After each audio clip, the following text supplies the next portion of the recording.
everyone, to the Fatty Patty 2x4 channel. Alright, welcome back everyone. I hope all of you guys are well. Today we're going to be doing a follow-up video on the creature pedal. This guy was such a shit show, especially with 60 cycle hum covering it and then not even like really addressing it, just deleting, not addressing any of the issues. He's the one that promoted the pedal. Several people promoted the pedal, but the guy could not keep up with orders. So if you guys want to see another follow-up video on that, that will be on my second channel, Fatty Patty Reacts. And that will be in the description as well. But I ended up having to buy this from someone else, and he never credited me the money back from initially buying the pedal. I paid full price for this, and then I had to pay another full price after I got the credit back. So the guy that makes these kind of pedals is still a dumbass. And so if you guys want to check out me reacting to his videos, make sure you check out my second channel. But we digress. We're going to be checking this out. This is a very strange pedal. I'm going to bring you a little closer. I'm going to show you the control layout. All right. I don't know if he even makes these kind of enclosures anymore, but this pedal is very, very strange. You have squash, you have clean, level, gain, and fuzz. Now, this pedal reacts so weird. Maybe it was just built retarded, but we're definitely gonna be checking that out today, and I'm gonna show you in a few minutes. All right, I'm gonna be using the Strat to start with because it is in standard tuning, and then we'll move on to like more of like C# tuning. But we're gonna be playing through the Fender Deluxe Reverb amp. You're gonna get the unprocessed audio on your end. We have an SM57 and a 240 Lewitt Pro mic. And this is my clean tone.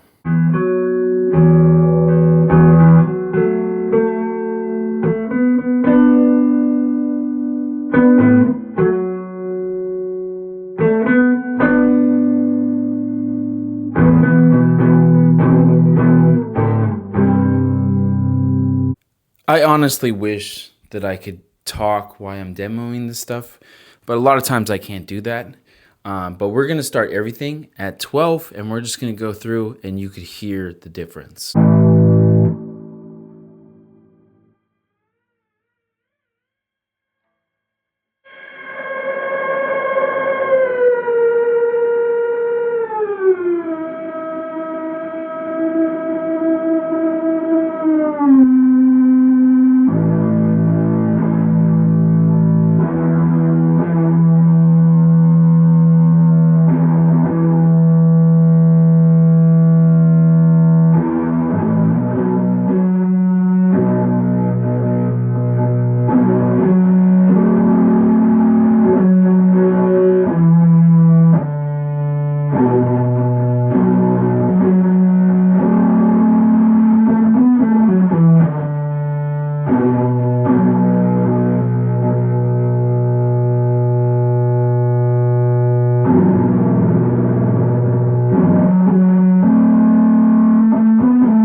All right, I don't know if you can hear, but these both affect the output, which is a weird and strange choice, but it does break up a little bit. I think that's a very, very strange choice. because I'm so used to you set the level and then you can hear the difference in fuzz. I think that's why I initially really hated the pedal, because every single time you turn up the fuzz, you're not really hearing much of a difference. It did sound good in 60 cycle hums video, and I was just so impressed. I wanted it. Plus, it just looked cool. But musically, it's really hard to dial in a usable sound for me. I will play through this with a different guitar right now. We're gonna go with C sharp, the Tony Iommi guitar. So let me get that and we'll see how that sounds.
All right, thank you guys so much. If you guys haven't, please consider subscribing. Please consider liking this video. It does really help out the channel, the algorithm. I appreciate every single one of you guys that have subscribed. I will definitely be trying to upload on Monday. I'll try to get back on schedule. But just let me know what you guys thought about this pedal. I think it is somewhat usable. It does sound good, but in the cold weather, it does react. Like sometimes when I bust this out in the winter, it doesn't sound the same as in this video that we are just witnessing. It sounds really good. So the components in here are probably very reactive to cold weather. That is just my personal experience with the pedal. I just have a love-hate relationship with this. And so if you guys want to check out the other channel, it'll be in the description. Please consider checking that out. And I will see you guys in the next video.